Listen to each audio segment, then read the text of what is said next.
Namo Vishnu Padaya Krishna Krishna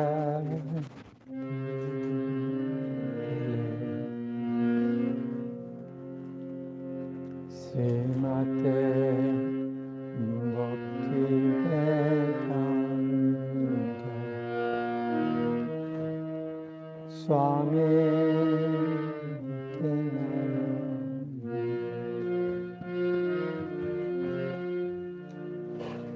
Namaste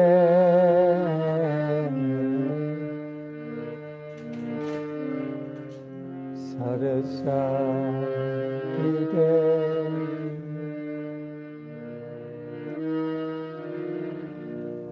Gauravan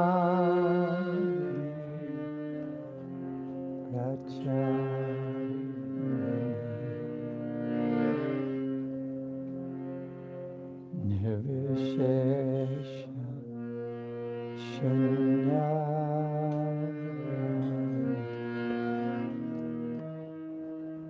Paschata Nishata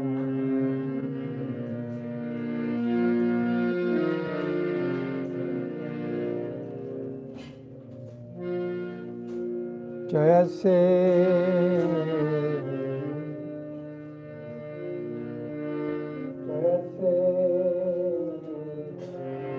Krishna Caitanya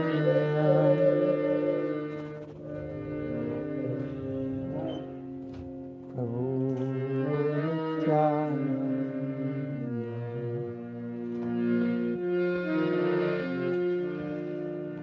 Sri Advaita Gadadhara Sivasani Kodan Bhaktavan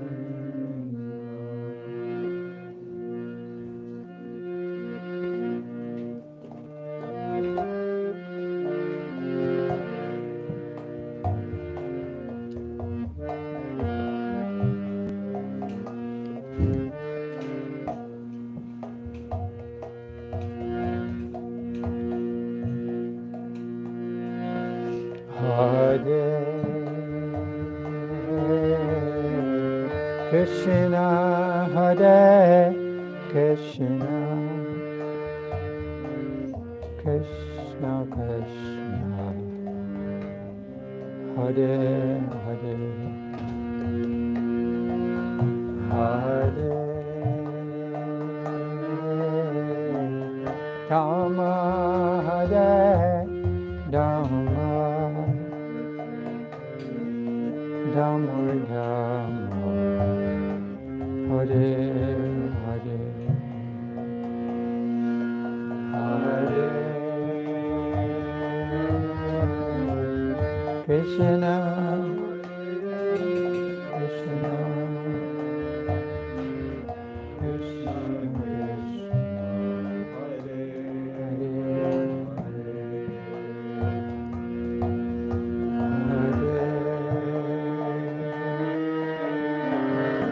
Rama Hare Rama Rama Hare Hare Krishna Hare Krishna Krishna Krishna Hare Hare Hare Rama Hare Rama Rama Hare Hare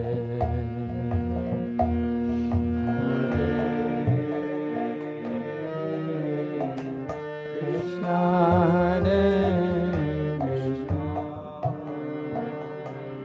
Krishna Hare Hare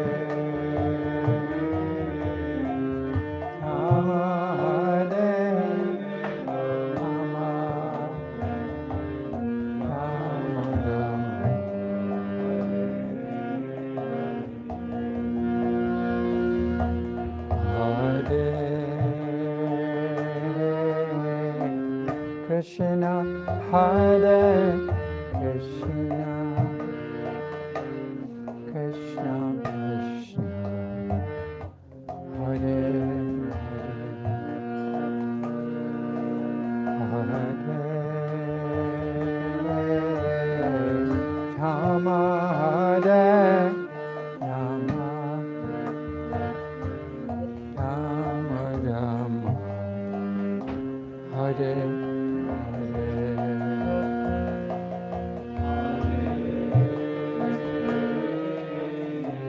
Krishna, Hare Krishna, Krishna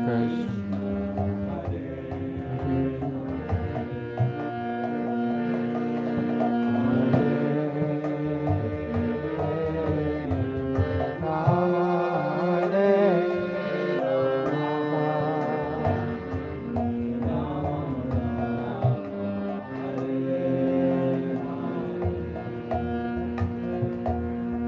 Hare Krishna, Hare Krishna, Krishna Krishna, Hare Hare, Hare Rama, Hare Rama, Rama Rama, Hare Hare.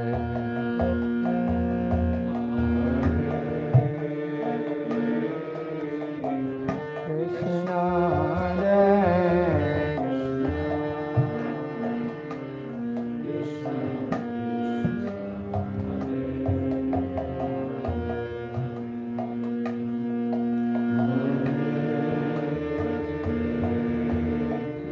Rama,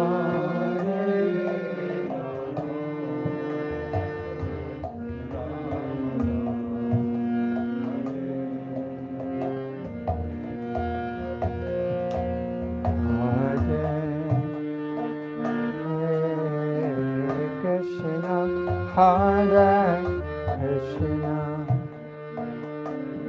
Krishna Krishna, Hare Hare,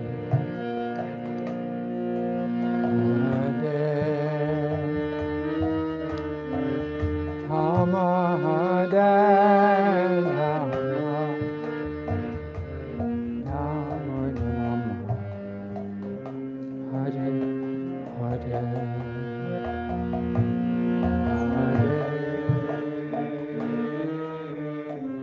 Krishna, Hare Krishna,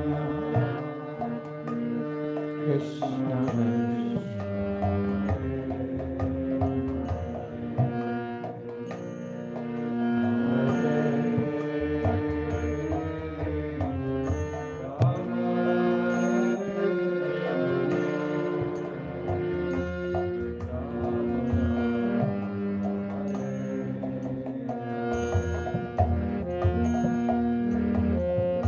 Hare Krishna, Hare Krishna, Krishna Krishna, Hare Hare, Hare Rama, Hare Rama, Rama Rama, Hare Hare.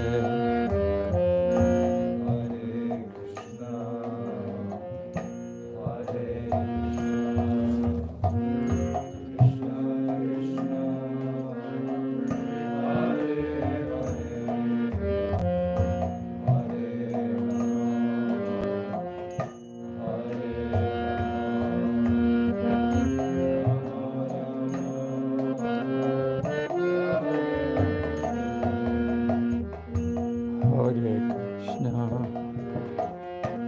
Hare Krishna, Krishna Krishna, Hare Hare,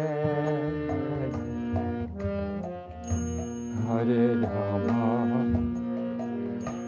Hare Rama, Rama Rama, Hare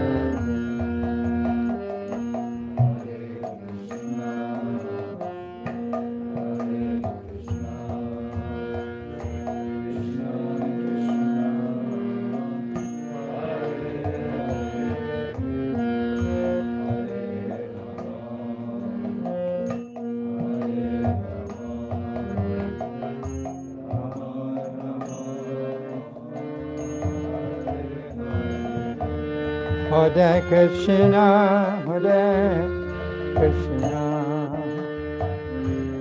Krishna Krishna, Hare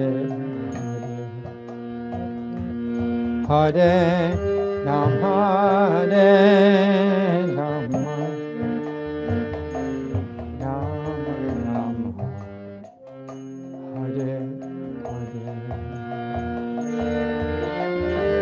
Krishna Hare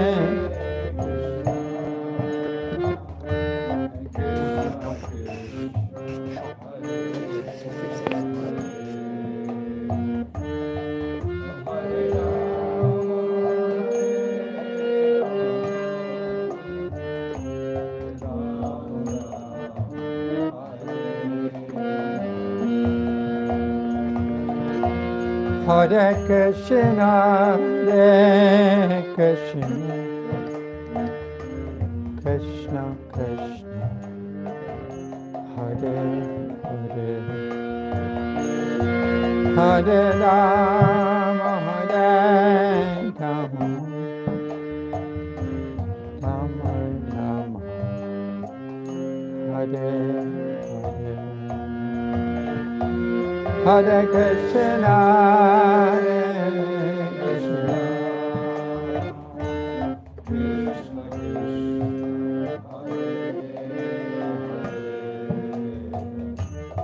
Hare Rama,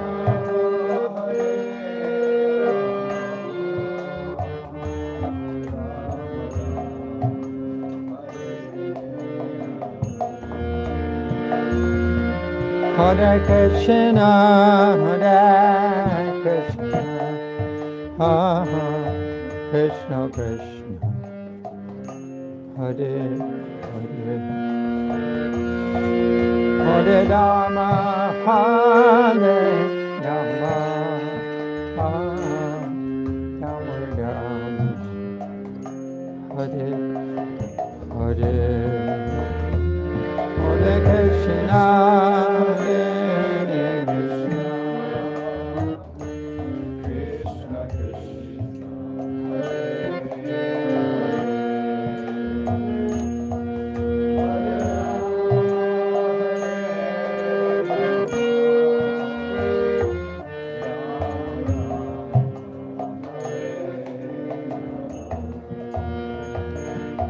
Krishna, Hare Krishna, Hare Krishna, Krishna Krishna, Hare Hare, Hare Rama, Hare Rama, Rama Rama, Hare Hare, Hare Krishna,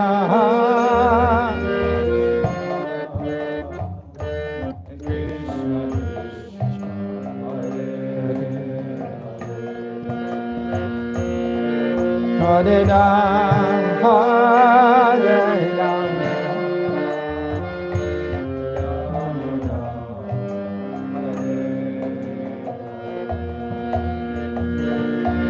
Hare Krishna, Hare Krishna, Krishna Krishna, Hare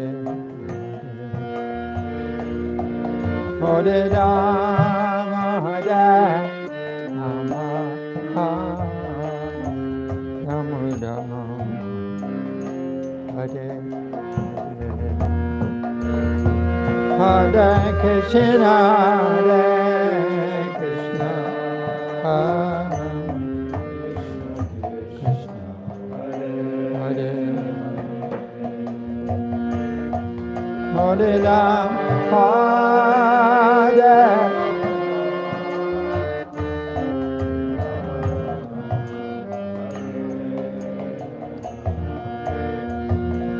Hare Krishna, Hare Krishna, Krishna Krishna, Hare Hare, Hare Rama, Hare Rama, Rama Rama,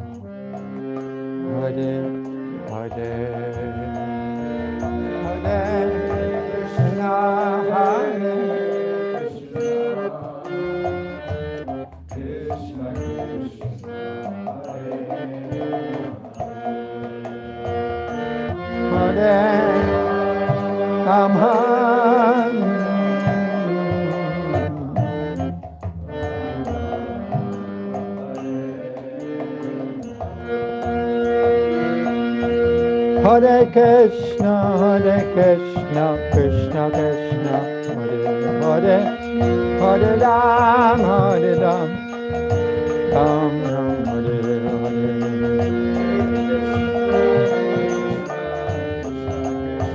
Whoa, Hare Ram,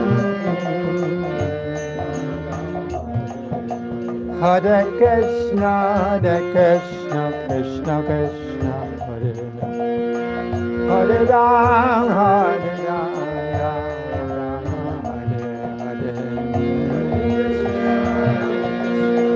Whoa, Radhe, Hare Ram, Hare Krishna, Krishna Krishna, Hare Ram, Hare Ram, Ram Ram, Hare Hare.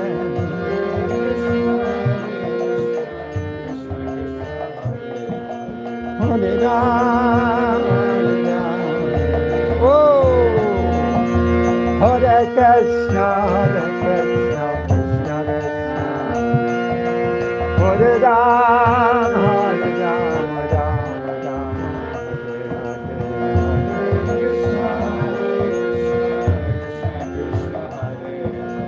Hare Ram.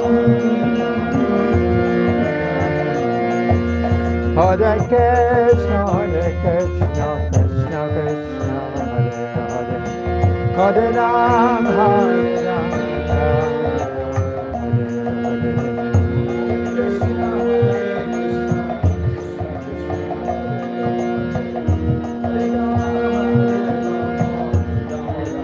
Krishna, Krishna Krishna, Hare Ram, Ram Hare Hare.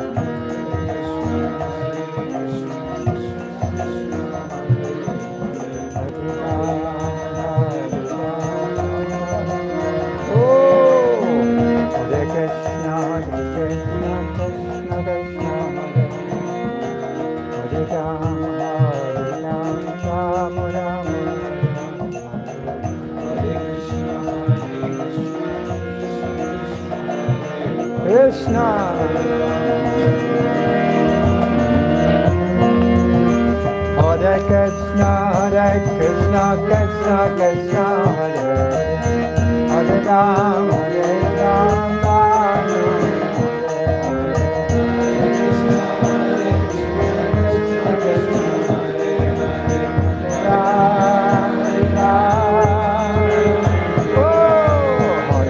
Hare Krishna, Krishna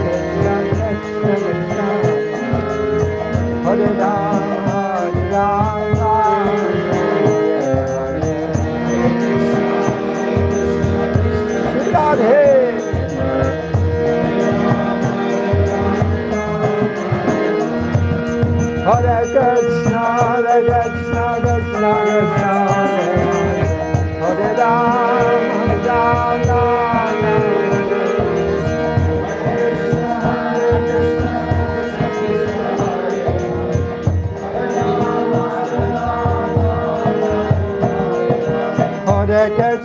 Hare Krishna, Krishna Krishna,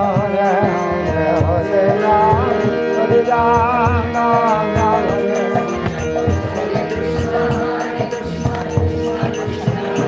You want to check it in? Hare Krishna, Krishna Krishna, Hare Ram, Ram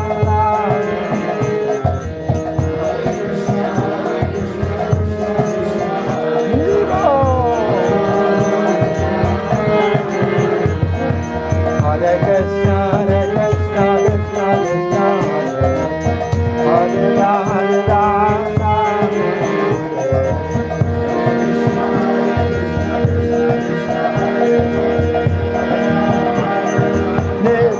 Jai Gaur Harima Harima Harima Gaur Harima Harima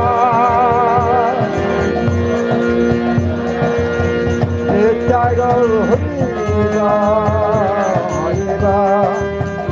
Harima Harima Gaur Harima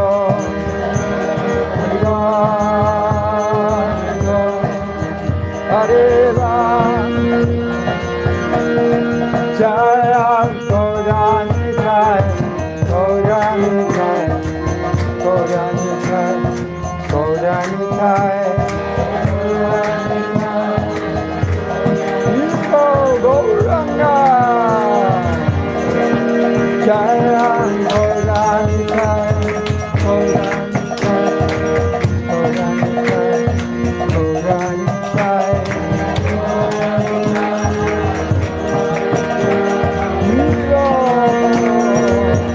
Jai Jai Prabhupada. Who are these devotees? Who's this young man? Young boy? Prabhupada, Jai Prabhupada.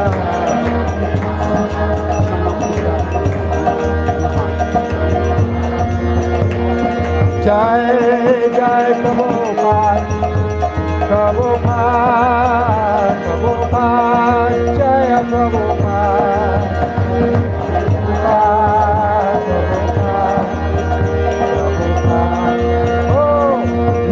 Jai Gauranga, Hare Krishna, Jai Gauranga.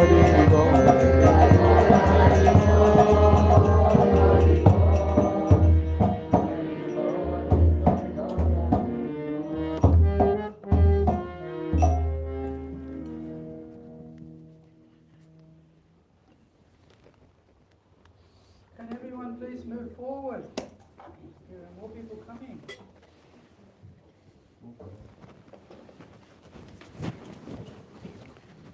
Run forward as possible.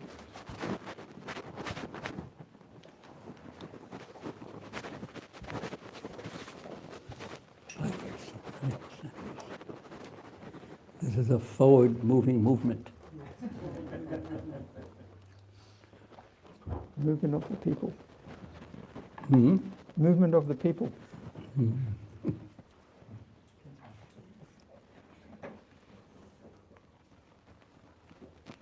How old are you? Now you're 11? 10, okay. Soon you'll be 11. When? In December. Okay. How do you know? It's my birthday in December. Yeah, how do you know? Parents here. Yeah. And they were there.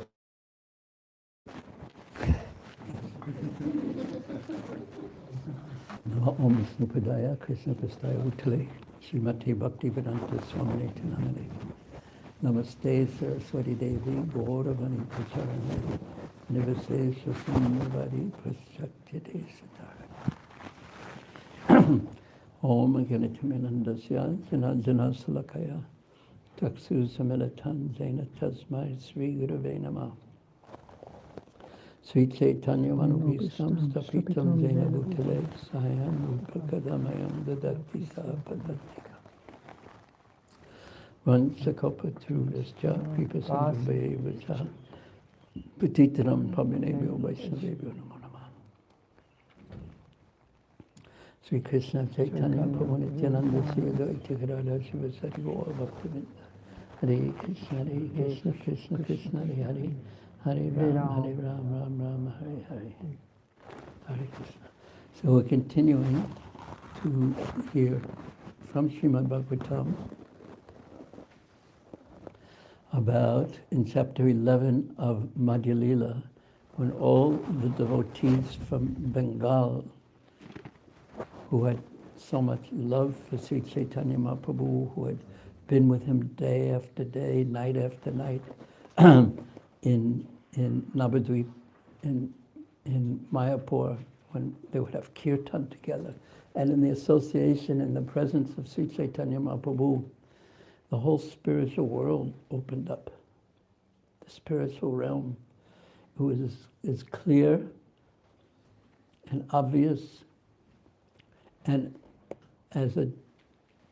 even as a difference between the material world and the spiritual world. It was as clear and as obvious that this was the spiritual world as night is different from what? Day.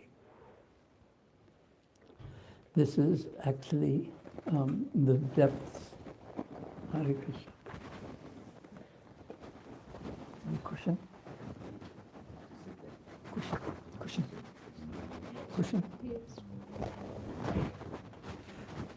When is your Guru Maharaj going to give you sannyas?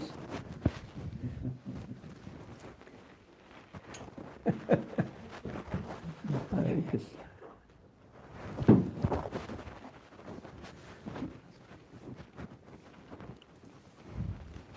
So it's difference between night and day. Who remembers what I just said? What was the topic? That was this difference, as between night and day. What were we speaking about? Yeah, and he had opened up the whole spiritual world through the chanting of Krishna's names. By his own consciousness and association with the holy names, the whole spiritual world opened up. And they were with him continuously in that way. And they had so much love and affection for him, and they did so much. And then after taking sannyas, he left them because traditionally a sannyas cannot go back to his own village, his own place again, because there's so much entanglement in there, and he doesn't want to think in terms of his previous relationships. He wants to think about his eternal relationship. I actually met I was at Srila Bhaktisiddhanta Saraswati Thakur's Samadhi, sitting there many years ago, and this one, he was little old, but elderly little, sannyasi came walking through, went into his room, and he asked me who my spiritual master was. And I said, Srila Prabhupada. And he said, oh. And then he said, I knew him very well from Allahabad, and he was the brahmachari there. And he said, but the way he said it was so interesting. He said, in my previous life, I was a brahmachari and knew him in Allahabad, my name, and he said his name, I think it started with an A. I can't remember what it was. But he spoke of it, this is my previous life. So when one takes sannyas in that way, it is like another birth where one doesn't have the same connections with the family and the people one lived with when one was growing up, but rather one's connection, one wants to open up his connection with Krishna and live in that realm. And live in that realm, the eternal realm. And that eternal realm is as different from the material realm, if one has material consciousness, as night is from day. And when one chants Krishna's names, when the kirtan is wonderful, or even, it's wonderful, or when the kirtan is wonderful, something from the spiritual realm is present. Through Krishna's names. Because Abhina Tvam Namanamano, Krishna and Krishna's names are the same. So actually the spiritual world, and this is the gift of Sri Caitanya Mahaprabhu, that the spiritual world descends into the material realm by the power of Krishna's holy names. So therefore, Kaler, Nasteva, Nasteva, Nasteva. This is the process in Kali Yuga. Kalod Tadhari Kirtanam, the chanting of Krishna's names. So, the devotees, when Mahaprabhu left the house, we spoke about this last year, the house of Advaitacharya, and then went to Jagannath Puri, and then he toured South India for 2 years. And it wasn't like today where you can find out on Instagram and Twitter and Facebook and emails where the person is, even though they're so far away, or even call them on WhatsApp or something. It wasn't like that. You had no idea what was going on. You didn't know if the person was dead or alive or if he would ever come back. So when they heard that Caitanya Mahaprabhu, who they loved so completely, had come back to Jagannath Puri, immediately, or they had to gather together, they immediately left from Sri Advaitacharya's house in Mayapur, and they started traveling to Jagannath Puri with this single desire to see Sri Chaitanya Mahaprabhu. So when they entered Jagannath Puri, they had kirtan, and that kirtan, even though people had chanted the holy names, the Maha Mantra before, but this kirtan was completely different because it was filled with love, prema kirtan, prema sankirtan. This was the words that I was described. And when the king heard this, he thought, this is completely different from any other kirtan I've ever heard. Who are these people who are chanting? He was up on the roof with Gopinathacharya and Sarvabhauma Bhattacharya, the roof of his palace, and he was watching them. And then he began to question. After being amazed by the kirtan, he began to question that they're not following the usual activities that when pilgrims come to a holy place, they're not following the usual thing that everyone does. Usually you go see Lord Jagannath, usually you shave your head. This was traditionally what's done, and then you fast for a day. But they weren't following that. They didn't go to see Lord Jagannath first. First, they went straight past the gate, Singadora,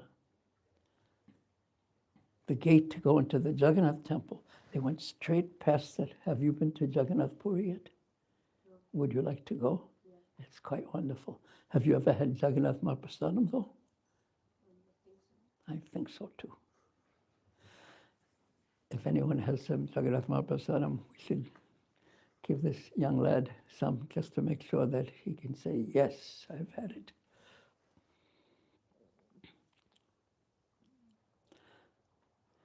So they neglected going to see Lord Jagannath. They went right past the gate into the temple, and they started going down the road to where Caitanya Mahaprabhu was staying. So when the king saw this, he asked Sarvabhauma Bhattacharya, he asked Gopinathacharya, why aren't they following the usual regulations? And then whoever was speaking, either Gopinathacharya, it was Sarvabhauma, he said, they are not on the level, the purpose of the rules and regulations, which are so important, are to bring one's consciousness upward, to purify one's consciousness, because we don't exactly see with our eyes. We see with our consciousness through what we see with the eyes. The eyes, did you know that? Sort of. Because your eyes, there's scientific understanding of this.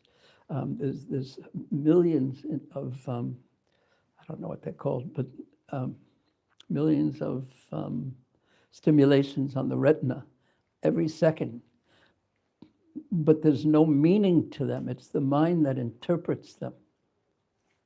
It's the consciousness, the mind actually, that interprets that and gives it form, just because the eyes see just these different colors and different shapes and different forms.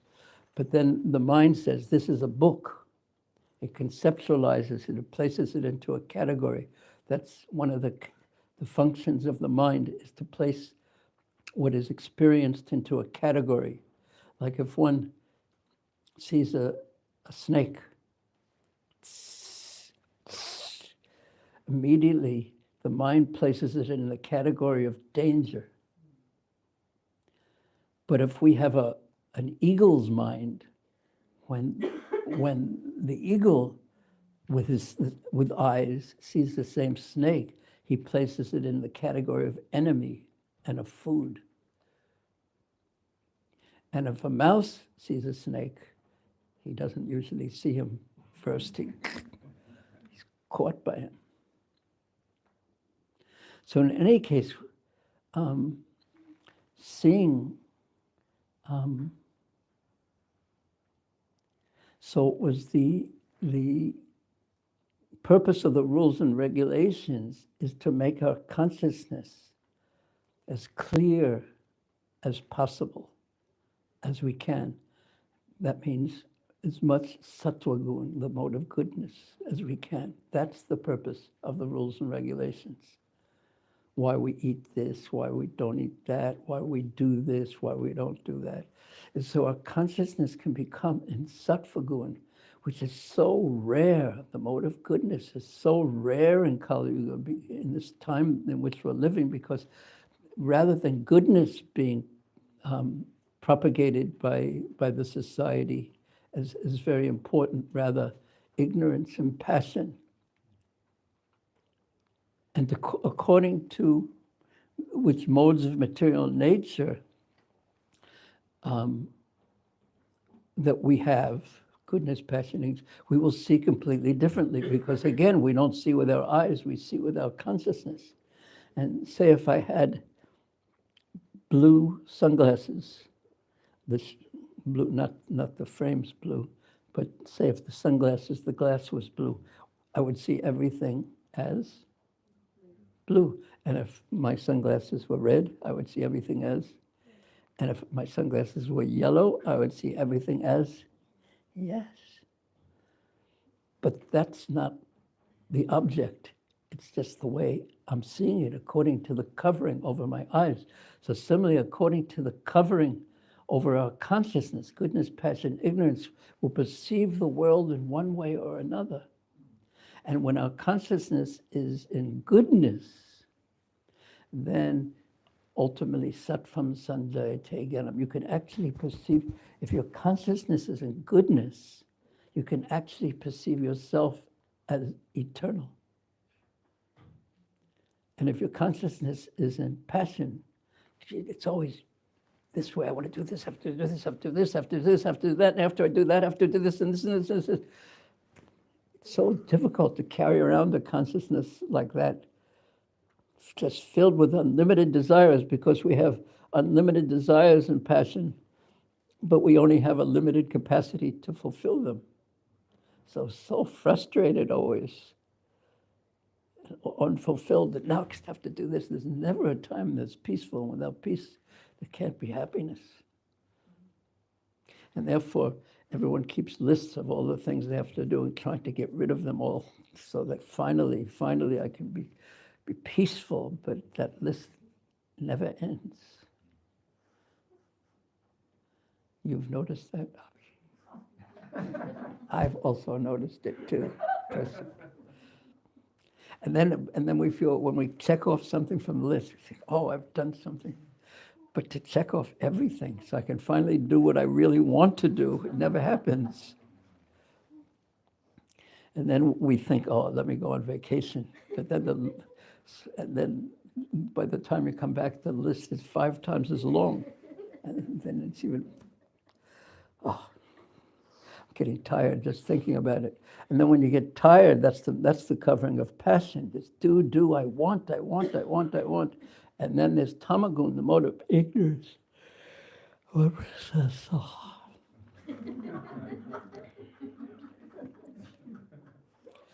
I'll be back in 5 minutes.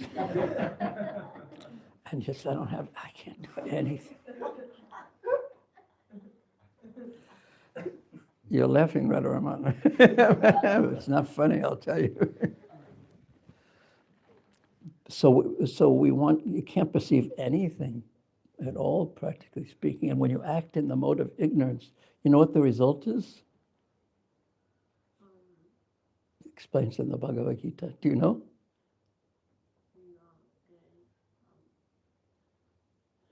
The mode of acting in the mode of goodness means that you'll get knowledge, spiritual knowledge.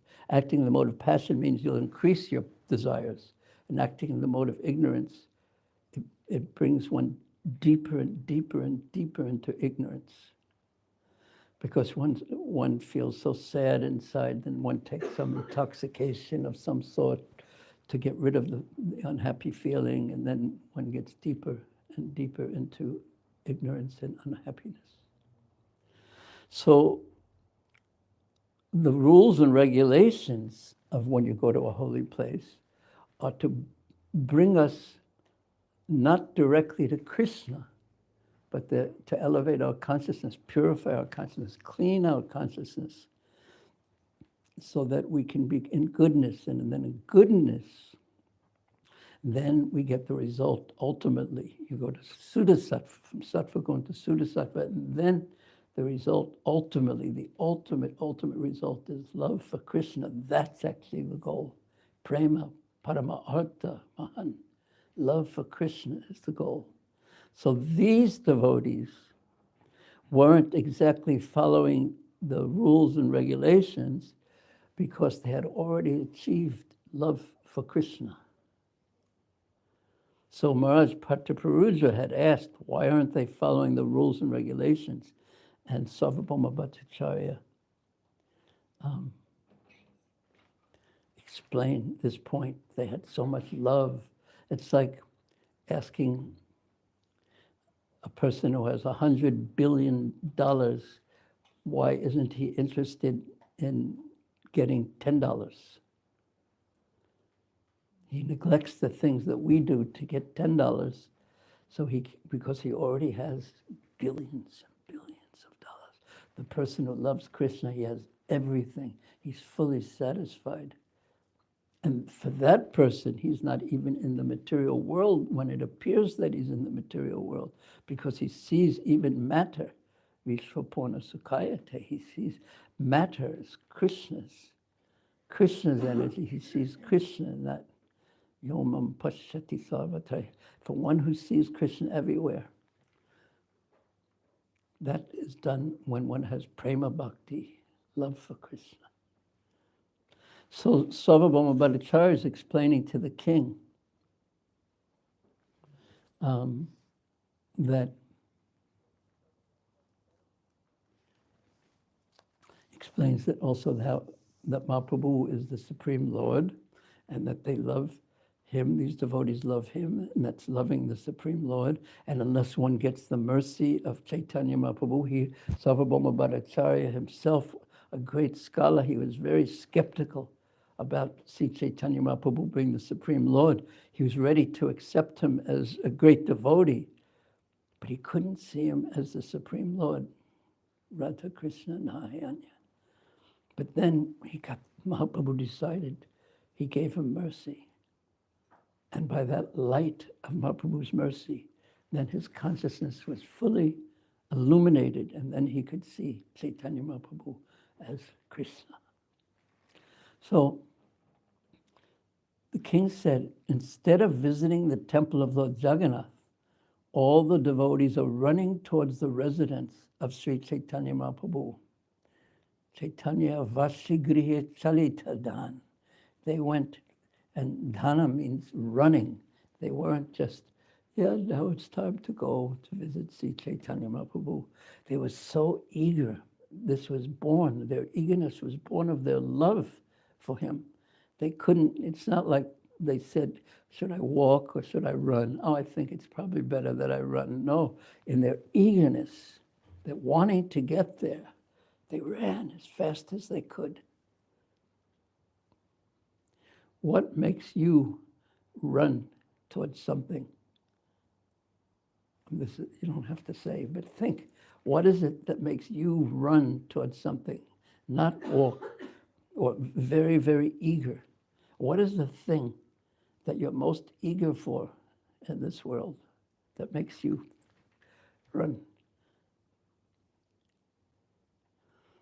So one day, that thing will be Krishna. not thing, but person. And walking will not be sufficient. And even running won't be sufficient. You'll fly there as quickly as you can on the wings of your love for Krishna. So again, instead of visiting the temple, the king said, of Lord Jagannath, all the devotees are running towards the residence of Sri Chaitanya Mahaprabhu. And Sarvabhauma Bhattacharya replied, he answered why they're doing that. He said, this is called Swabhavika Prema Riti. Mahaprabhu Milivare Utkantita Chitte. They have utkantita. They have great eagerness because it's their prema, their love for Krishna is completely swabhavika. What does swabhavika mean? Natural. Natural for them. It's who they are. It's not like, oh, I'm supposed to. This is who they are. They love Krishna. And first, then Sarvabhauma Bhattacharya.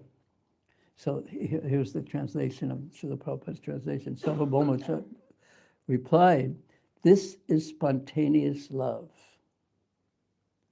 All the devotees are very anxious to meet Sri Chaitanya Mahaprabhu. They are running towards him. And first, he continues, first the devotees will meet Sri Chaitanya Mahaprabhu, and then they will take him with them to the temple of Lord Jagannath.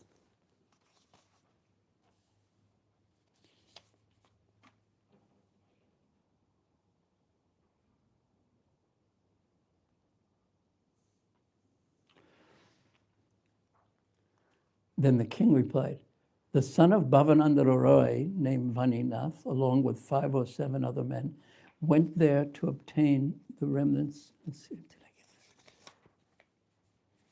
Went there to the temple of Lord Jagannath to obtain the remnants of Lord Jagannath's food. Indeed, Vaninath has already gone to the residence of Lord Sri Chaitanya Mahaprabhu, and he has taken a huge quantity of Mahaprasadam. Why has he done this? They haven't even gone to the temple of Lord Jagannath. They're going to Chaitanya Mahaprabhu's place, and they're not observing the regulation of fasting. And they've brought food, Mahaprasadam for everyone from Jagannath. Why is this? Let me know the reason for this, the king said. And Sarvabhauma Bhattacharya said, understanding that all the devotees have come, Lord Chaitanya gave the sign. He indicated it. And therefore, Vaninath and the others have brought such great quantities of Mahaprasadam to feed all the devotees Mahaprasadam. The king then asked the Bhattacharya, why have the devotees not observed the regulations for visiting the pilgrimage place, such as fasting, shaving, and so on? Why have they first eaten prasadam? Why are they doing this? And the Bhattacharya, Sarvabhauma Bhattacharya, told the king, what you have said is right according to the regulative principles governing the visiting of holy places. But there is another path, which is the path of spontaneous love. According to those principles, there are subtle intricacies involved in the execution of religious principles. So they had, as Prabhupada explains in his purport, they exhibited their spontaneous love for Sri Chaitanya Mahaprabhu immediately upon arrival of the holy place. They went to see Lord Chaitanya, and by his order they took Mahaprasadam without following the regulations governing holy places. The scriptural injunctions for shaving and fasting are indirect, paroksha agya, they're indirect orders for the purpose of elevating one, elevating the consciousness to purity for the purpose of purity to develop love for Krishna. They're indirect orders. The direct orders say love Krishna.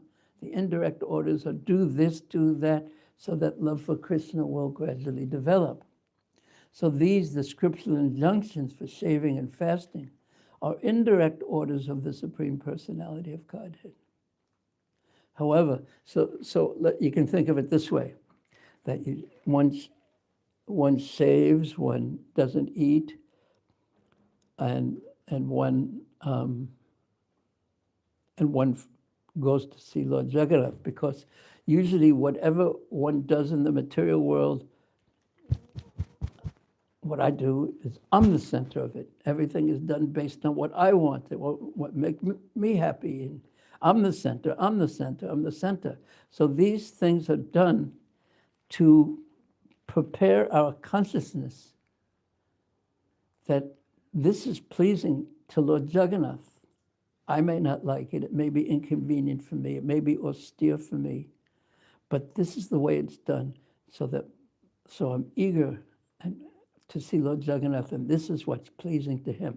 So it's taking ourself out of the center to place the Lord in the center,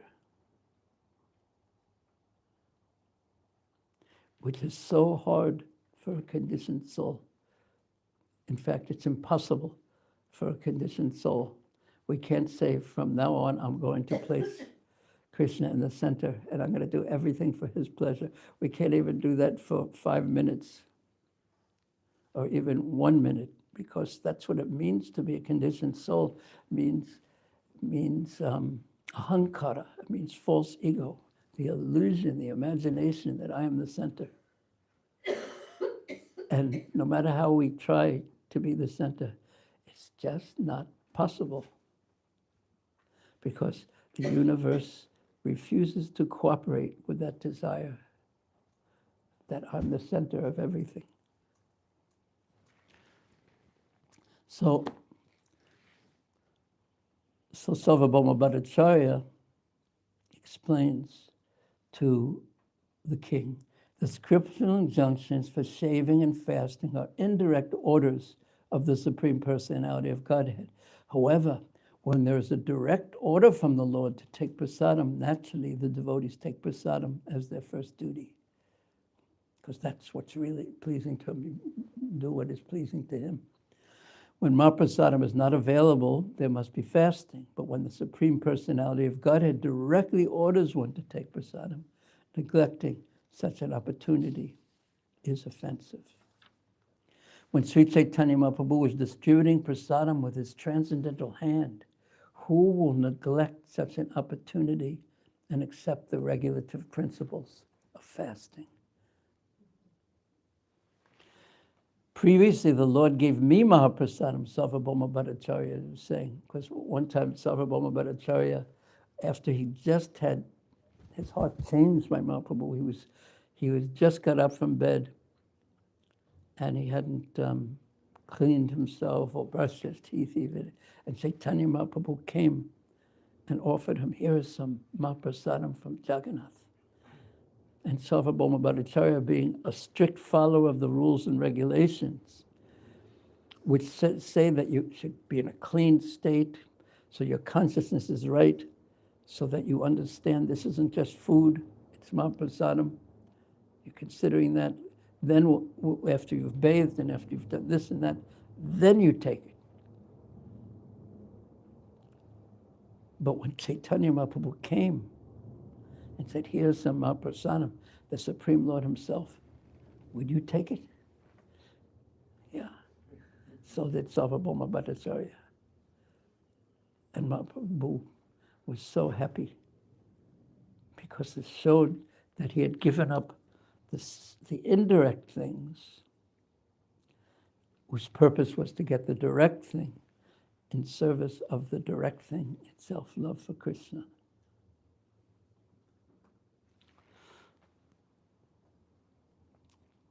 When one is inspired, he continues, by the Lord who is sitting in everyone's heart. He does not care for social customs or the Vedic regulative principles.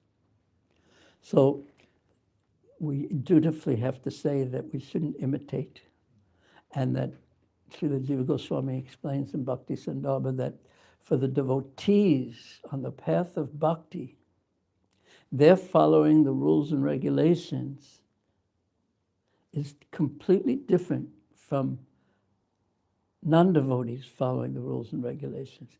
If non-devotees, even in bhakti, or even bhaktas, who the most important thing is to follow the rules and regulations, they end up in Vaikuntha, not in Goloka Vrindavan.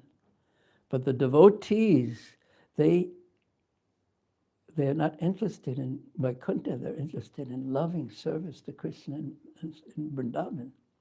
So when they follow the rules and regulations, they follow them as support for their bhakti and to set a good example. Those two reasons. Just like if you see a building that's being constructed, have you ever seen a building being constructed? What's a tall building? What do they have around it? Yeah, and what's that called? That helps the workers climb and put scaffolding. You've seen scaffolding? Okay. You have to show them scaffolding. It's a very important point. Because they put up these, in India and in China, in Asia, they use bamboo. And they tie it. They used to now, but in the West, and now more and more in India, they use metal that fits together. It's because it's strong. And bamboo is, of course, very strong too. But that by tying together the bamboo or the metal, you can be on the outside of the building and paint it or put up the bricks or put up the windows from the outside. So you use scaffolding, these different structures that are temporarily put there for the particular purpose of constructing the building. Clear? But then when the building is constructed, the scaffolding is taken down because the purpose of the scaffolding was to help construct the building, not something that you necessarily want to be there at the end. So the rules and regulations for devotees are to help us construct this wonderful, wonderful building or bridge to the spiritual world. But then, so we don't imitate these devotees of Mahaprabhu who are running to see Mahaprabhu because of their love is already developed. So we don't imitate that, because if we imitate it, no scaffolding will fall down. So we follow the rules and regulations, but for a different purpose. And Prabhupada used to stress this, because sometimes there are devotees, or not, Prabhupada would never call them devotees, but he would call them sahajiyas, or imitation devotees, who don't follow any rules and regulations at all. They don't read any books. They don't do anything. They don't have any rules. We'll leave it at that. And they just go, oh, Krishna, Krishna, Krishna, and roll on the ground, imitating a great advanced devotee. And they were called sahajiyas by Srila Bhaktivinoda Thakur, Srila Bhaktisiddhanta Saraswati Thakur, and Srila Prabhupada. That means one who takes things cheaply, as if imitating was the same as action. I'll imitate. What happens if you're a poor man and you imitate that you're a billionaire? What will happen to you? I'll be exposed. By what? Especially by the debt that you can't pay.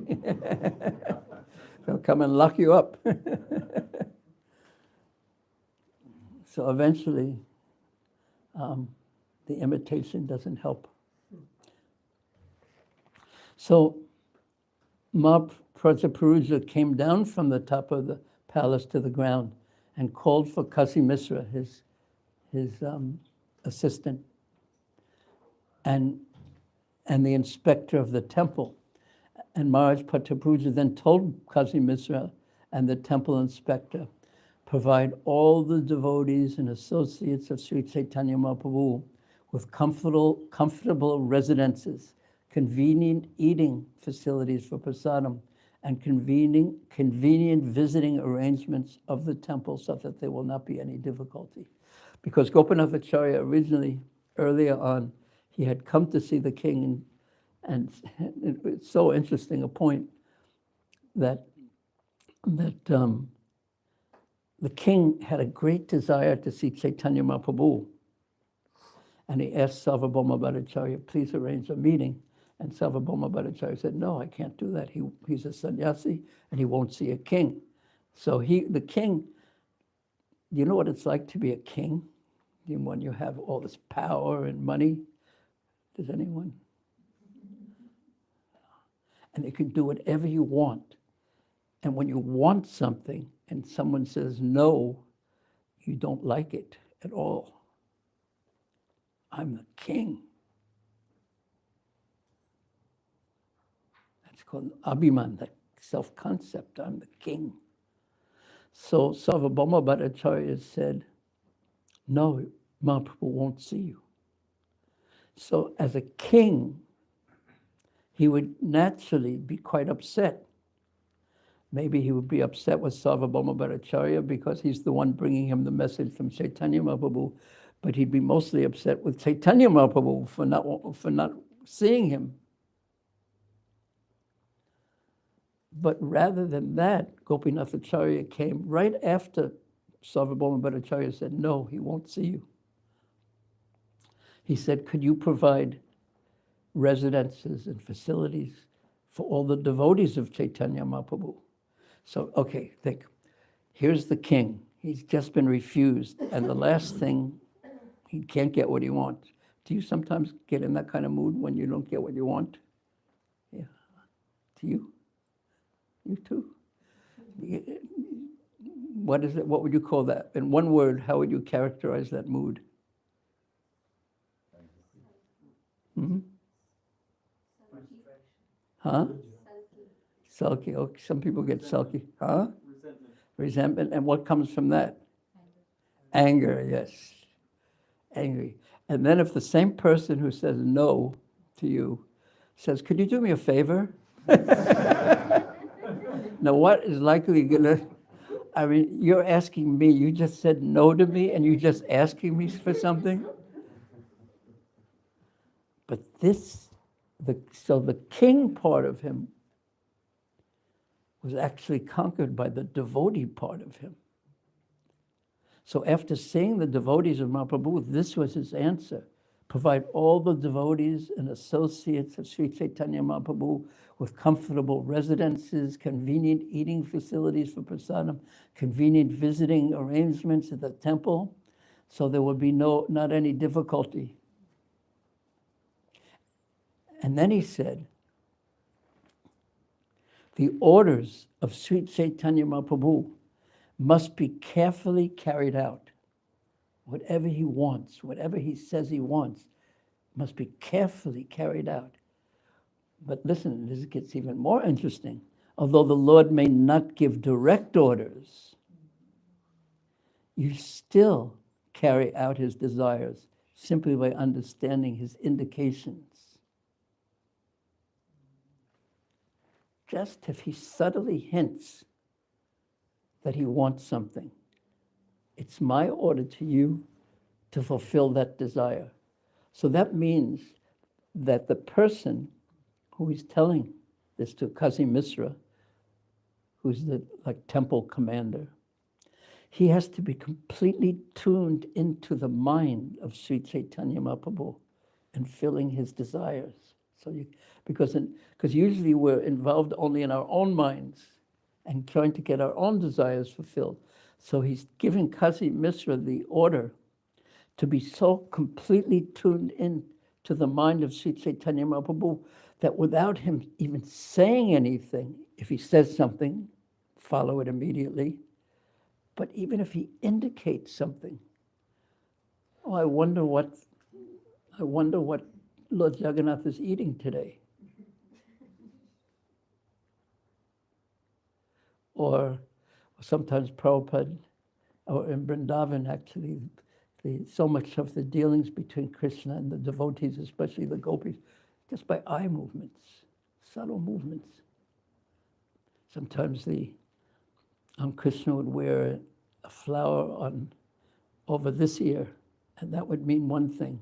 And if he wore it over this ear, it would be something else. And if he would just point in this direction. So tuned into his mind and his desires and eagerness to please him that you understand just what he wants by his indications, the subtleness and then desiring to follow that. This is what an exalted soul's consciousness is like. And interestingly enough, I think we will hear this. No, it actually was, might have been I think in the last chapter. Soon as Mahaprabhu met Kasi Misra, he immediately showed him his forearm form. He just showed him that he's the Supreme Lord. Not Krishna, though, but he showed him he's the Supreme Lord immediately. There's practically no other instance of that. Has anyone ever been to Kasi Misra's house in Jagannath Puri?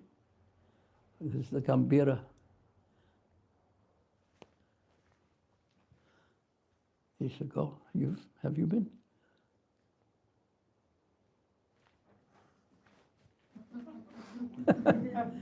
And this little one has to come too.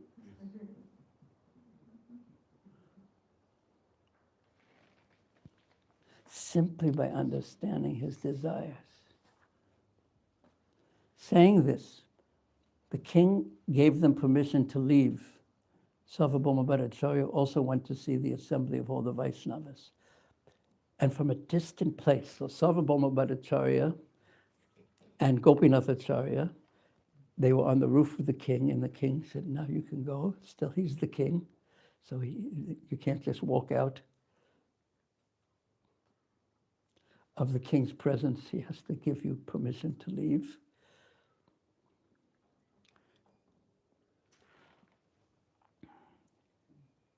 Then Sarvabhauma Bhattacharya, he went to see the assembly of all the Vaishnavas. So he went down from the roof and he went to the Vaishnavas. And from a distant place, Gopinathacharya and Sarvabhauma Bhattacharya watched the meeting of all the Vaishnavas with Sri Caitanya Mahaprabhu. Beginning from the right side of the Lion Gate, the Singadwara, or the main gate of the temple, all the Vaishnavas began to proceed towards the house of Kasi Misra. So the devotees were so eager to see Caitanya Mahaprabhu because, why?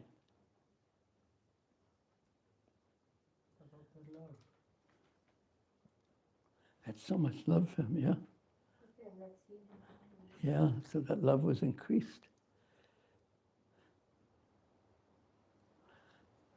But then the question that comes up, Caitanya Mahaprabhu, how did he feel about them? Was he as eager to see them as they were to see him? And the answer is yes. And that will be, I'll give you just an example of what's to come. In the meantime, the devotees had been rushing towards where Mahaprabhu was living.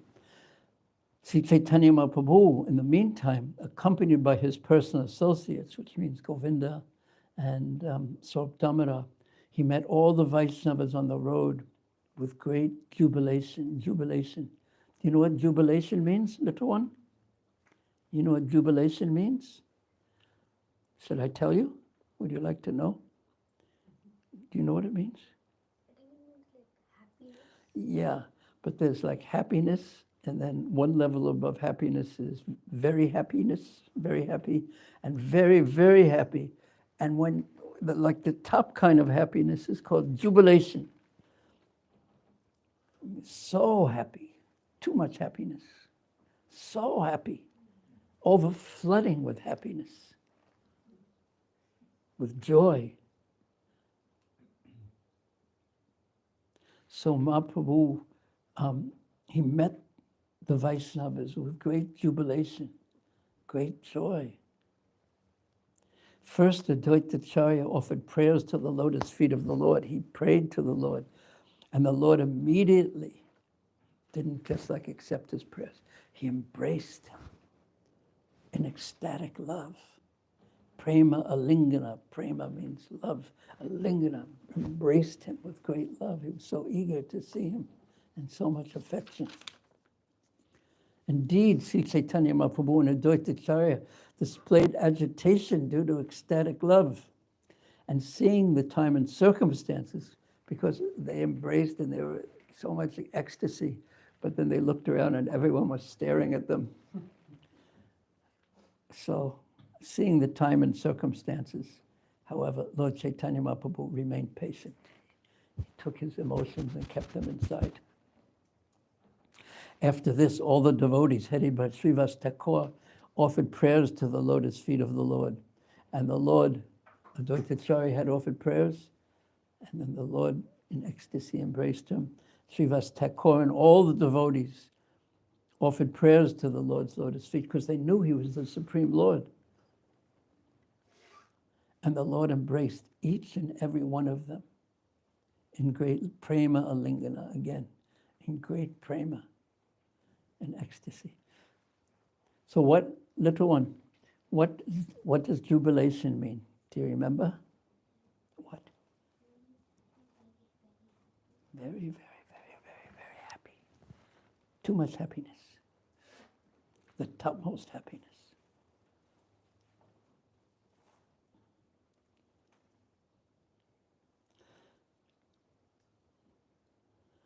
In great love and ecstasy, he embraced each and every one of them. Each and every one of them. And then the Lord addressed all the devotees, means he spoke to them, one after another. Said their name, how are you, how's this? Oh, so happy. One after the next, after the next, after the next, after the next, after the next. After he embraced them all, he spoke to them, and he took all of them into his house.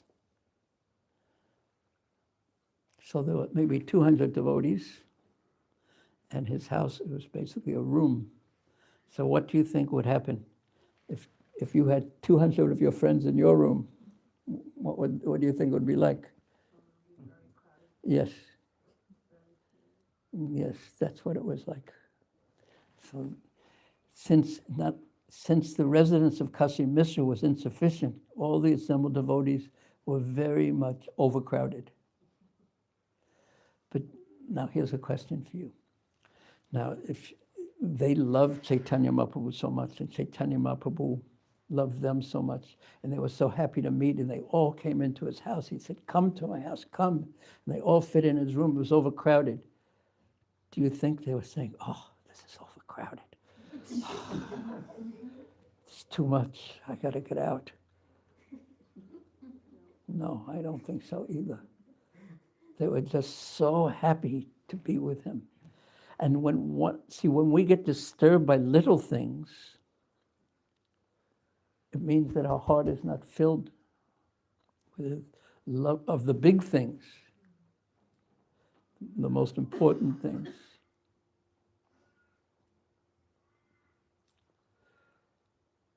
And then we blame the little things for causing us the trouble. But actually, it's not the little things that are causing the trouble, it's the absence of deep satisfaction. What do you think of that point? Yeah. And because I see that when I'm in a bad mood, every little thing disturbs me. But I'm really happy. I don't really care about little things. Do you find that's true also? Are you mostly happy? I thought so. Are you doing well in school? Yeah, I thought so.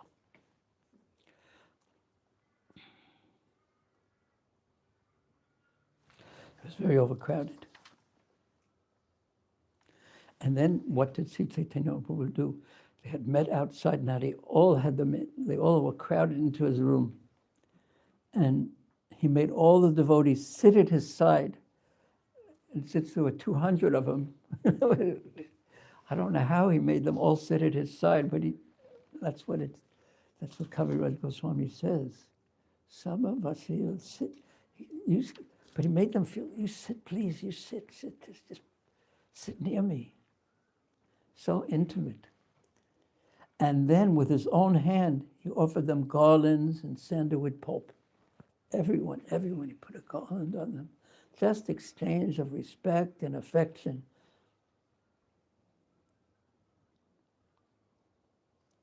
And after this, Gopinathacharya and Sarvabhauma Bhattacharya met all the Vaishnavas in the place. So they entered the place of Mahaprabhu after.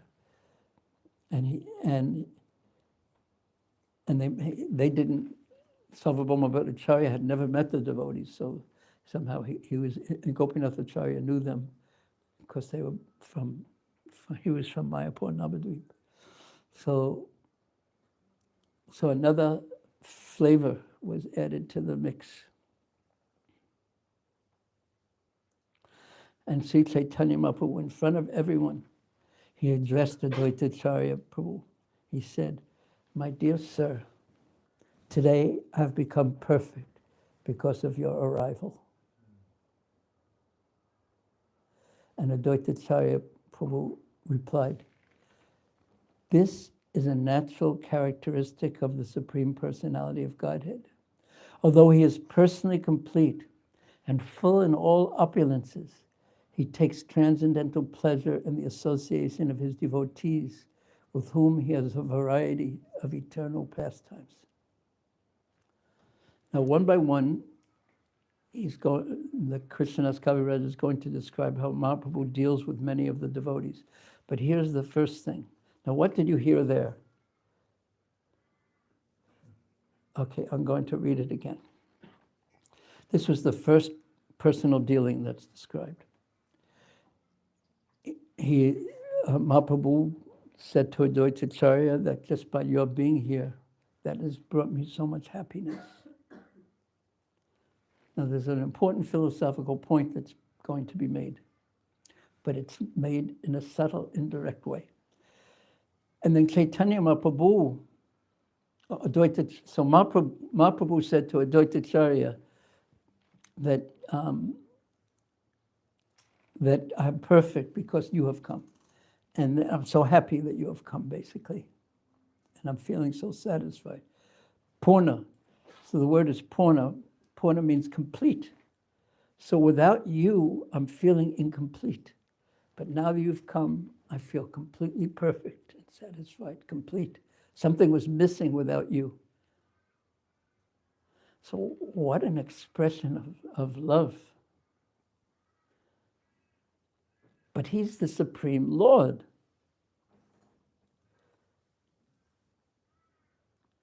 How is it possible that he's missing his devotees and he gets more happiness when his devotees are there? Because one could think if he gets more when his devotees are there, that means he had less before they were there. And how could he have less? He's already complete. So it gets into a philosophical point. If he gains happiness by his devotees coming, that would mean that he was incomplete before. And if he's incomplete, how is he the Param Satyam, the absolute truth, right? So that's the philosophical point that Advaitacharya is actually going to address. And it tells so much. There's other points that can be said about this, but it tells so much about why there's an inconceivable fact, in a sense, that it brings you, each and every one of us are individuals, and each and every one of us are individuals. Me too, and you too, and you three. We're all individuals. Can we offer something to the Supreme Lord and increase his happiness? Could he be missing us, individuals? And if he is, like say if I miss my mother and my father or my other family members or something, does that mean that I'm not complete without them? Yes. But Krishna has to be complete. Om Purnam. So it's quite mysterious how the complete Lord can become even more complete when his devotees offer him something with devotion. It's somewhat inconceivable. So in one purport in the Bhagavatam, Srila Vishwanath Chakravarti Thakur addresses this point, says, we're all individuals. What does it mean to be an individual?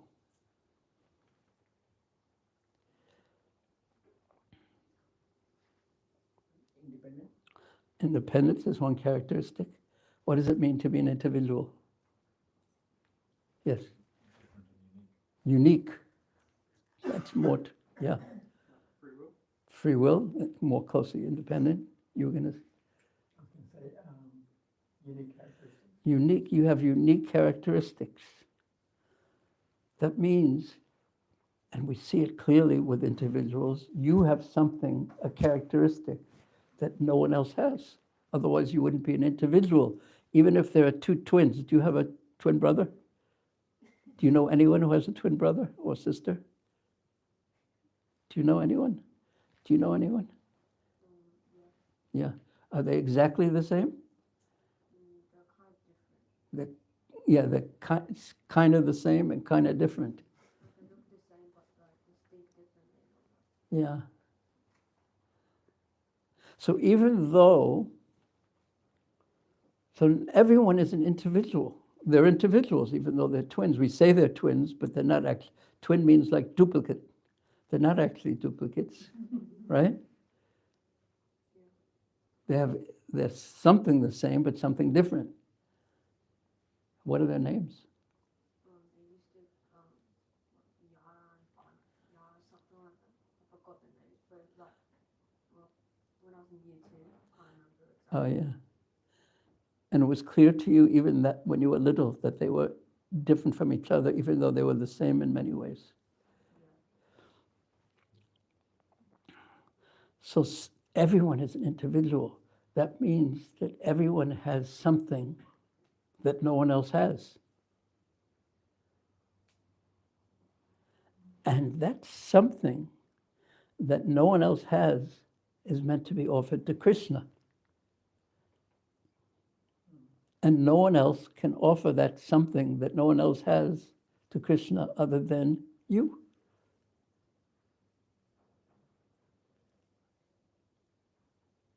So Krishna has unlimited ability to accept unlimited offerings from unlimited souls.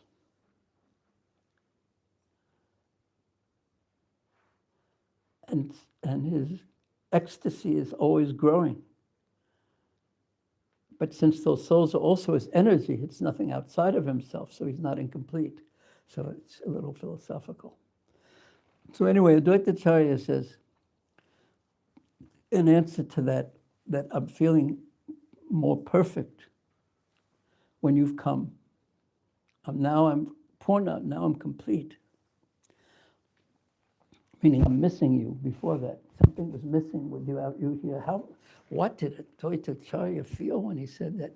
So, Mahaprabhu was in ecstasy, and yet he's saying, without you, I feel I was missing something. So Advaitacharya replied, philosophically, this is a natural characteristic of the Supreme Personality of Godhead. Although he is personally complete and full of all opulences, he takes transcendental pleasure in the association of his devotees, with whom he has a variety of eternal pastimes. Kore nitya vividha vilas, bhakti sange, in the association of his devotees, bhakti sange. Kore nitya vividha vilas, he has eternal enjoyments of pastimes.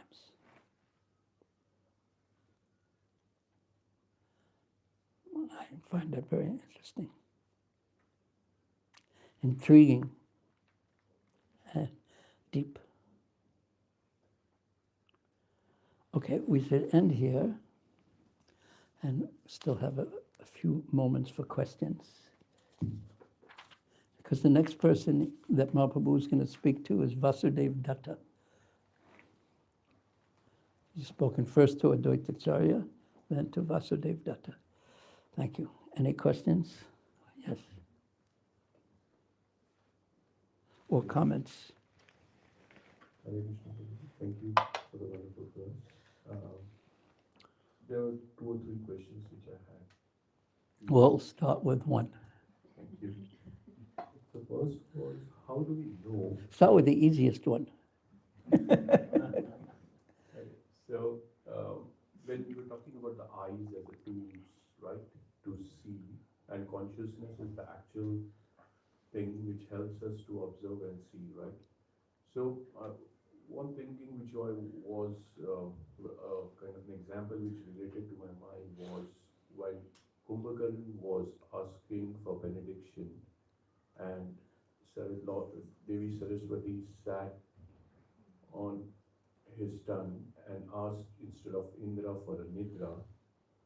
Is it something which is what you're pointing out over here as well, as the tools are being actually linked to your mind or consciousness by some demigod, and they can manipulate of how you think? And Well, the way I look at it is not in that way, but just through the modes of material nature. They're like lenses, different colored lenses. This is the way the Bhagavad Gita describes it. The Devatas have a place in this, but that's not the easiest way to understand it. The easiest way to understand it is just it's different lenses that cover our consciousness.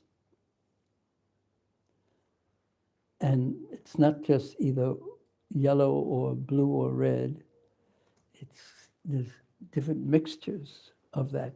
2 parts yellow, 3 parts red, 1 part blue, or something like that. So that clearly influences how we view the world, because when we have a lot of blue in our consciousness, we're in a bad mood.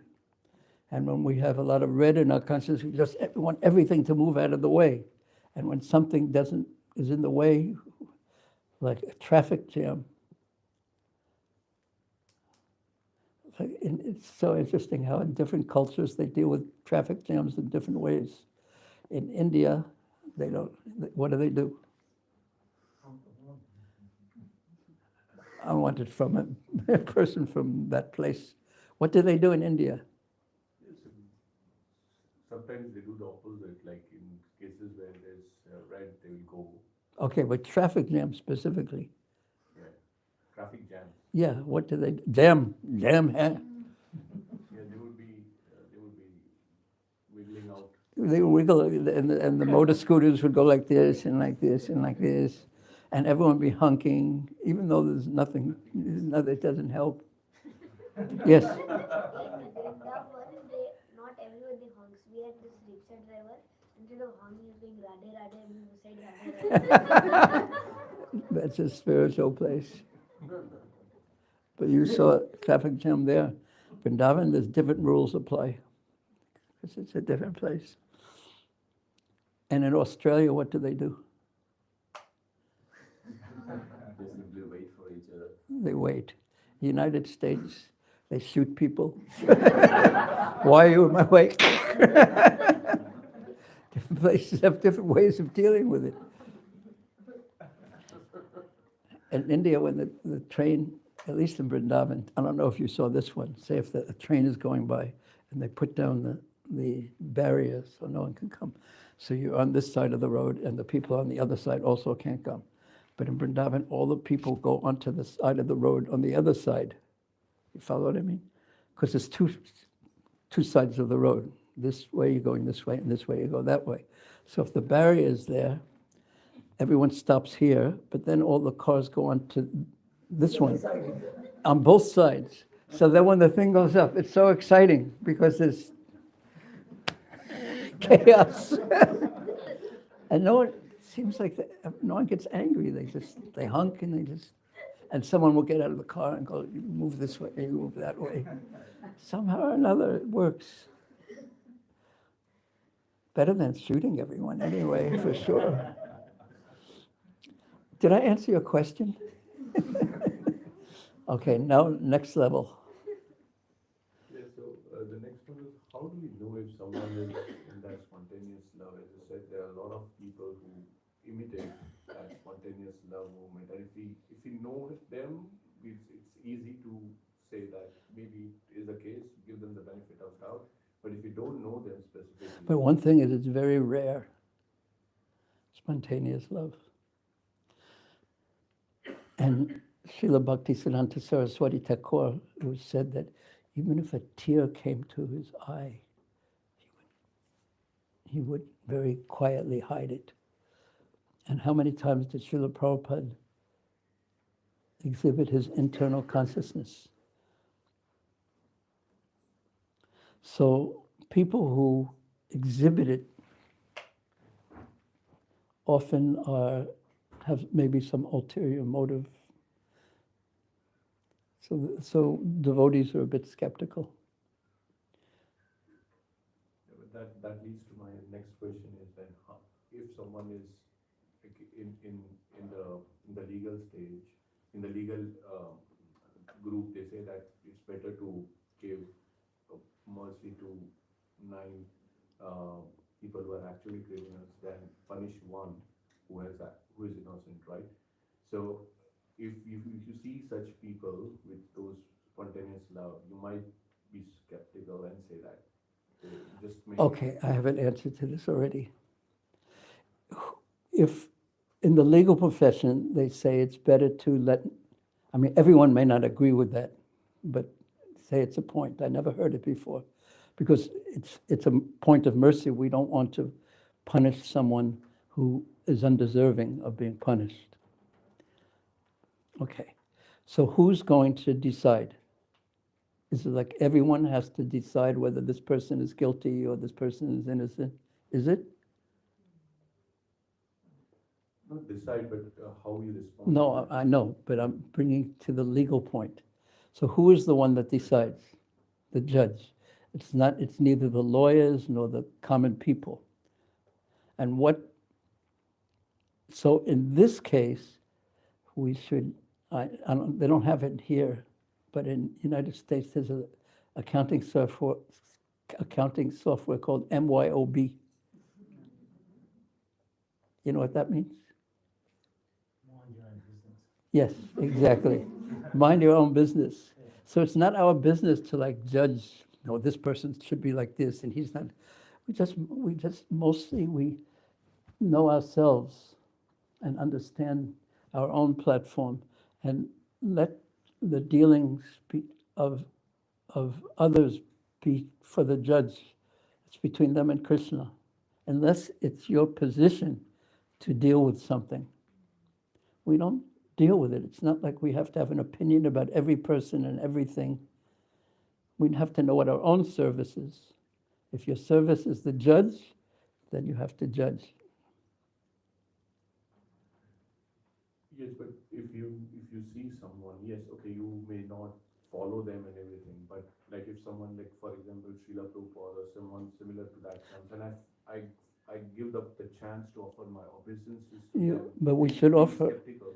But we should offer obeisances. I asked Prabhupada about one devotee who had a sannyasi who had left the movement. And I said, how should I treat him? And he said, with respect. A Vaishnava treats everyone with respect. Even an ant, he said. So we should be respectful, but maybe not intimately associate if it's not our duty, our service. But there's such a tendency, I find, to be always looking somewhere else, as if the problem is somewhere else, that I don't have enough, rather than looking deeply with what we have. That's not in direct reply to your question, but I'm just noticing a tendency of the mind. Oh, where is the next Mahabhagavata? Where is the next something like that? You follow what I'm saying? As if the problem why I'm not advancing is because my guru is not advanced enough or something like that. I've seen that so many times. Well, the real problem is my lack of sincerity. That's, I would say, the only problem. You follow what I mean? So I answered your question, but from a little bit of different angle than you asked it, perhaps. Now for the finale, number 3. So for King Prataprudra to, when Chaitanya Mahaprabhu, as you correctly said, he went from a mode of a king to a devotee. When he understood that he was... Well, both were going on. Yeah, both. We all have. Yeah, go ahead. Yeah, so when he did that activity, sometimes I relate to my understanding that sometimes a person who does bad to me, I overly, outrightly go out of my way to please that person so that he may be... What's your profession? So I'm in consulting. What are you consulting? Mines and Mines. mines, oil gas. So you also have different identities.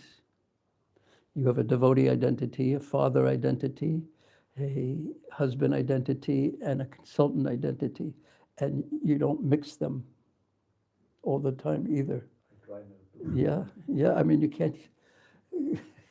When you're doing business, you have to do business. You can't, oh, please take everything. I'm just kidding. Yes? Yes, go ahead with your question. So when I was trying to relate, when King Pratap, he did that activity that when Chaitanya Mahaprabhu said no to him, he went out of his way.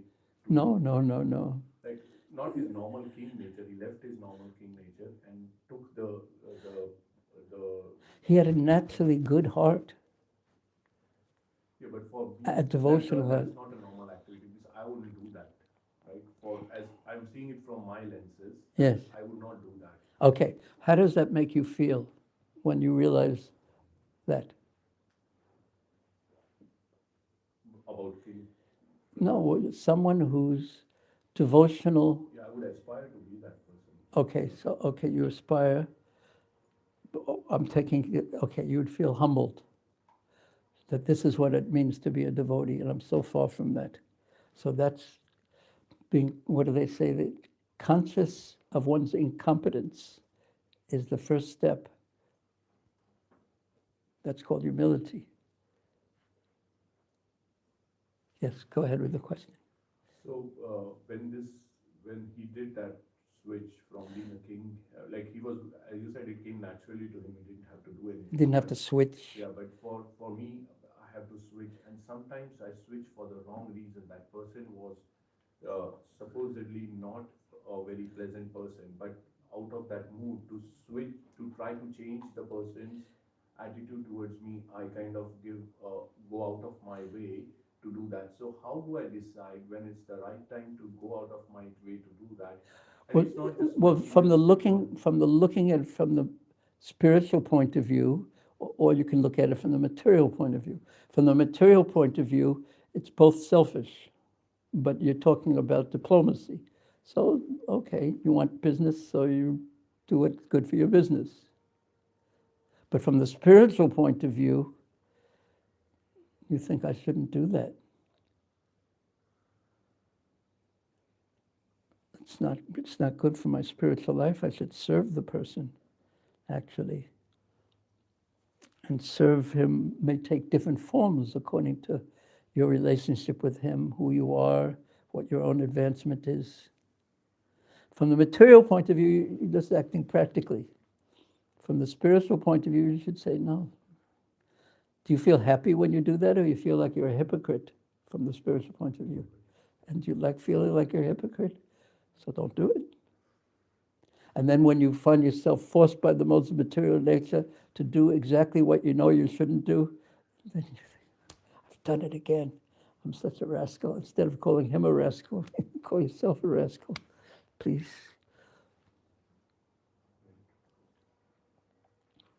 Look within is really, look within rather than outside is more appropriate.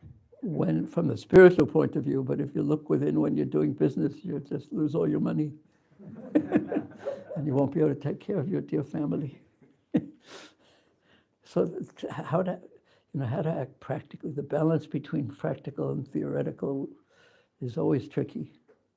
So we keep the theoretical above our heads, and then we try to apply it as best we can to the real world. Keeping that in mind. But that takes wisdom. And you naturally know how to do that. But it comes out as a theoretical question, but we all naturally know how to do it to the best of our ability and capacity. But that's wisdom, know when to apply which principle in which circumstance. Thank you. Hare Krishna. So then the question is, how does one become wise? Well, sometimes it takes experience of doing the wrong thing 1,000 times before we say, I'm not going to do this anymore and really mean it. So if we live a life properly, then naturally we become more experienced and wise. Do you find yourself wiser than you used to be? A bit.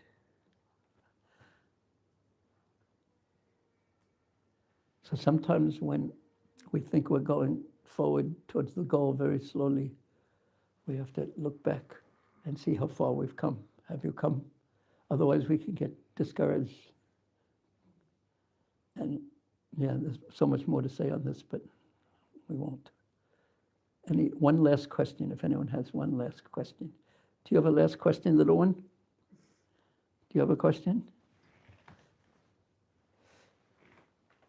What do you remember from the class? What struck you, if anything?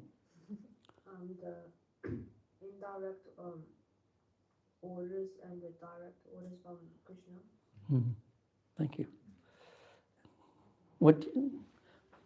Father, anything you remember that seemed important to you? The love that Chaitanya Mahaprabhu had for devotees and reciprocated, of course, from devotees to Mahaprabhu is amazing. Yeah. The kind of forgotten where they were. And this is reassuring, too, that even though Krishna has unlimited servants, that he will reciprocate with us, too. Yes. Thank you, Lord. Also, that this is a teacher's trick. Not a trick exactly, but technique. Is that when you ask one person and then a second person that question, then everyone in the whole class, everyone will start thinking, oh, what happens if he asks me? They start thinking then. I was expecting you coming to me after he. Too close to the mark. I knew he's coming, so I was just watching him. Hopefully he's not speaking what I might say. What do you remember? What do you remember? Okay, we're jumping, since we're going son to father. The fact that the king was giving everything just to see Chaitanya Mahaprabhu. Yeah, so eager. Yeah, I'm wondering if he's ever going to get to mercy or not. Yeah, that means you have to come next week. Or you can just read it home. But it's interesting how this pastime unfolds in a few chapters. Little one, do you remember anything? Anything interesting for you? Because you sat so peacefully and everything, and it's a long, long class. That's very good. Not easy to focus for so long. Do you remember anything that was interesting for you?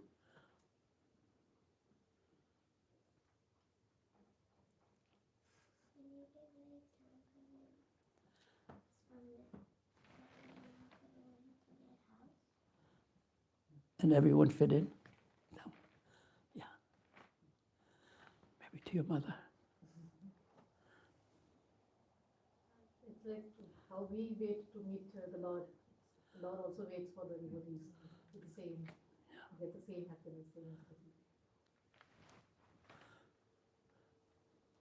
I had written that down.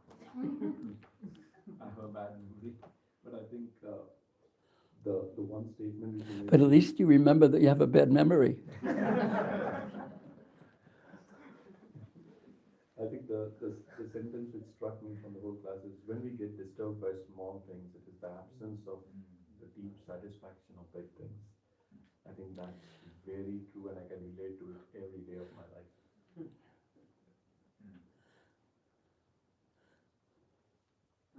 thinking about the part where it said that Krishna is intimately related with each of his devotees in varied ways. And then relating that with the first point you were speaking about how we see through the consciousness. And then if we uniquely relate with Krishna in various ways, everyone does, then therefore Krishna can't be known because everyone's relating with him in unique ways. Fully, can't be known fully. So then I guess that's one aspect of him being a Chintya. Linda? My memory is also not very good, so I'd probably have to review my notes. But it was nice to hear Lord Caitanya Mahaprabhu saying that he was incomplete without the association. Yeah, quite astounding. I didn't notice it until I looked at this, the Bengali either. Mahaprabhu is also very eager to meet the devotees. I was thinking also about the personal exchanges. For me, that's without personal interaction. The Lord wanted personal interactions with everyone, and they also wanted personal interaction. And the example given by the Lord's devotees shows us how to ourselves have personal interactions. That's true. And if you don't want to say anything, you can just pass the microphone. Pass it to. Feeling the part of the 200 devotee jubilation. Ecstasy. Darren? So, after last night, I was thinking, because we were talking about, whether there was God in scientific sense or not. And on the way here, I thought to myself that for me, it's not a question of whether there's God or not, it's whether God's an impersonal thing or a personal thing. And I guess that just answers the question. God's very personal, because even though God's complete, as a father, I'm complete as a person, but I'm not really complete without the love of my children. And I guess that for me, that's what I think. Thank you. Yes, we are radical personalists. What stood out to me was Maharaj Prataparudra's sincerity in that even though he wasn't part of the audience of the Lord, he was still sincere enough to serve the Lord's devotees. That means very sincere. Very sincere. Maharaj Prabhupada was awestruck when he saw the kirtan from the roof. He never seen kirtan like that. So invoked him in. What was that kirtan? Yeah. Wow. Maharaj, I like how you defined humility when you said when one is conscious of one's incompetencies and acts accordingly, then that's humility. And takes shelter of Krishna, actually. Not just dwells on one's insufficiencies. That's called neurotic behavior. When one just thinks of how bad one is. But when one takes shelter of Krishna, understanding one's need for, one's lack and need for mercy.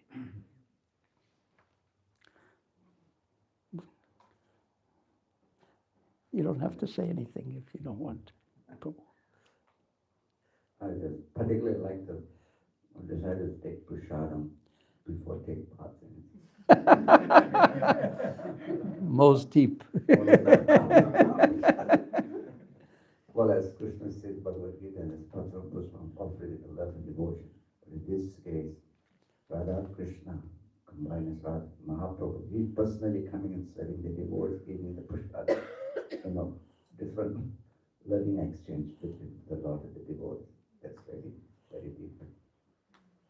Yeah, personal. So, I was also struck by the kirtan and how Maharaj Prataparutra noticed the ecstatic kirtan.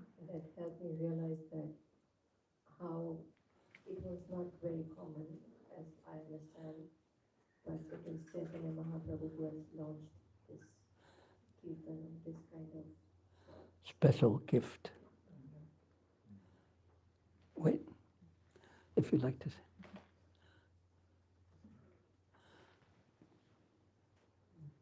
I like the way it is described how out of love they were running towards Mahaprabhu. So in my mind I recall the 11th chapter of the first canto that when Krishna blew the conch shell, everyone, all the Dwarikavasis, including the family members, ran to meet Krishna. So it was so sweet.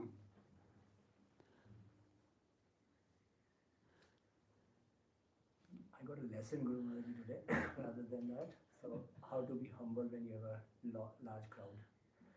Because I recently had an incident when I was in Dham, where it was a challenge, but I learned that I have to be humble next time. Yes.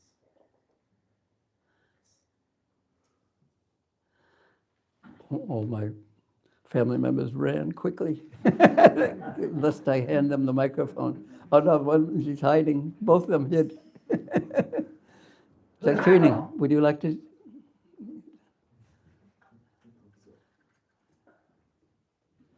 I liked the picture of all the people crowding in the room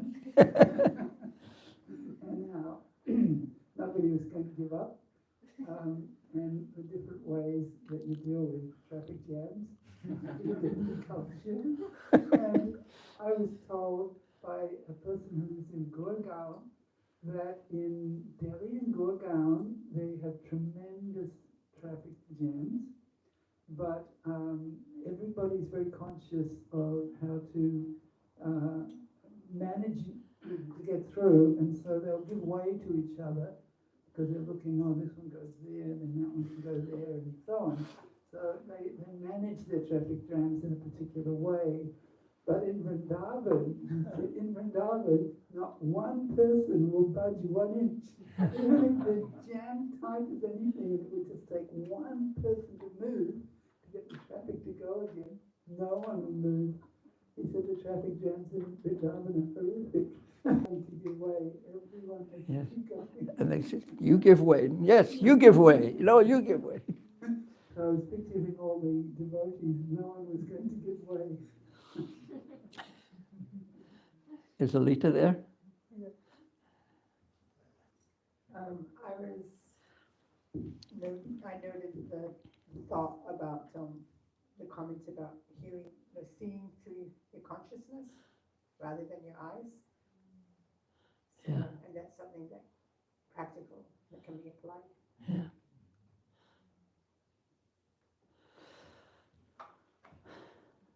Hare Krishna. Well, Hare Krishna. Srila Prabhupada ki jai, Sri Caitanya Caritamrta ki jai, Srila Prabhupada Bhaktivinoda ki jai, Nitai Gaur Premanande Hare.